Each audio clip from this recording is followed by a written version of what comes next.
Manganganak na misis tinanggihan umanong paanakin ng Ibahay District Hospital.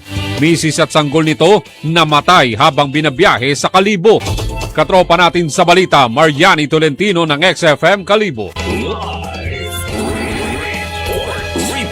Hostisyang panawagan ngayon ng pamilya ni Cheryl Florendo matapos itong mamatay kasamang kanyang sanggol dahil sa umano'y pagtanggi ng Ibahay District Hospital na siya'y panakin dahil walang dalang ultrasound result at kakulangan sa pera noong madaling araw ng Lunes, Abril 20. Sa pahayag ni Emma Florendo, nanay ng pasyente, na dinala nila si Cheryl sa Ibahay District Hospital matapos itong makaranas ng pananakit ng tiyan at pagputok ng kanyang panubigan. Sa halip umanong tulungan ay tinanggihan sila ng doktor dahil kulang kanilang laboratory at walang available na ultrasound sa ospital dahilan upang i-refer sila sa bayan ng Kalibo. Dagdag pa ni Nanay Emma na nahirapan sila sa pagbiyahe matapos silang abisuhan na hindi aalis ang ambulansya ng ospital kung walang ibibigay na pera. Kalaunan ay tinuro umano sila sa MDRMO Ibahay para sa libreng transportasyon. Habang binabiyahe umano nila ang pasyente kasamang isang nurse ay biglang sumama ang kondisyon ni Cheryl. Pawang lalabas na umano ang sanggol, ngunit pinipigilan ito ng nurse at pinatagilid na lamang ang pasyente. Samantala, pagdating sa bayan ng Numancia ay napansin nito na hindi na gumagalaw si Cheryl kung saan